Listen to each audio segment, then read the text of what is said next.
Message আসে যে বৃষ্টি আপুর সাথে আমার কথা হচ্ছে, বৃষ্টি আপু আপনাকে অনেক ভালোবাসে, বৃষ্টি আপু কান্নাকাটি করতেছে। ফুলালি বৃষ্টি সত্যি সত্যি রনিকে ভালোবাসতো। এবার সব প্রমাণ মিলেই গেল। বাঙালির সন্দেহ যে কখনো মিথ্যা হয় না সেটা আবারও প্রমাণিত হলো। এবার রনির বউ নীলা নিজে মিডিয়াকে জানালো যে বৃষ্টিও রনিকে ভালোবাসতো, শুধু রনিই নয়। নীলা মিডিয়ার মাধ্যমে জানায়, ঘটনার ওই দিন আমি আমার মেয়েকে ভাত খাওয়াচ্ছিলাম এবং আমার ফোনটা দিয়ে আমি অনলাইনে আমার ক্লাস করছিলাম, আর মেয়ের বাবার ফোন নিয়ে কার্টুন দেখছিল। ঠিক ওই সময় একটা অপরিচিত নাম্বার থেকে SMS আসে। সেখানে লেখা থাকে, রনি ভাইয়া, বৃষ্টি আপু আপনাকে সত্যি সত্যিই ভালোবাসে, বৃষ্টি আপুর সাথে আমার কথা হয়েছে, বৃষ্টি আপু অনেক বেশি কান্নাকাটি করছে, আপনি এখনই বৃষ্টি আপুর সাথে যোগাযোগ করুন।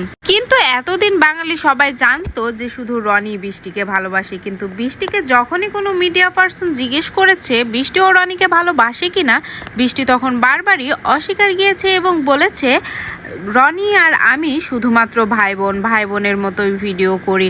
তাছাড়া আমি একটা অবিবাহিত মেয়ে হয়ে কেন একটা বিবাহিত ছেলেকে ভালোবাসবো? রনি ভাইয়া বিবাহিত, বউ বাচ্চা আছে।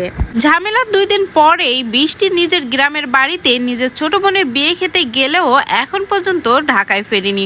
তবে ইতিমধ্যে খবর এসেছে রনি নাকি বৃষ্টির সাথে ফোনে কথাও বলেছে ঘন্টাখানিক এবং বৃষ্টির সাথে ঢাকায় দেখাও করেছে। অন্যদিকে রনির বউ নীলা যখন রাগ করে বাবার বাড়িতে চলে গিয়েছিল, তারপর থেকে কিন্তু রনি আর কোনোভাবে নীলার সাথে যোগাযোগ করেনি।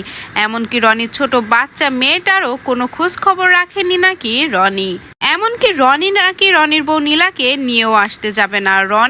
রনির বউয়ের কাছে ফোন দিয়ে বলেছে, তুমি একাই চলে আসবে, আমি তোমাকে আনতে যাব না। আর নীলাও বলেছে, আমি যেহেতু রনি একটা ভুল করেছে, তাই তো আমি একা একা আর ওর বাসায় ফিরতে পারবো না, রনিকেই আসতে হবে আমাকে নিয়ে যাওয়ার জন্য।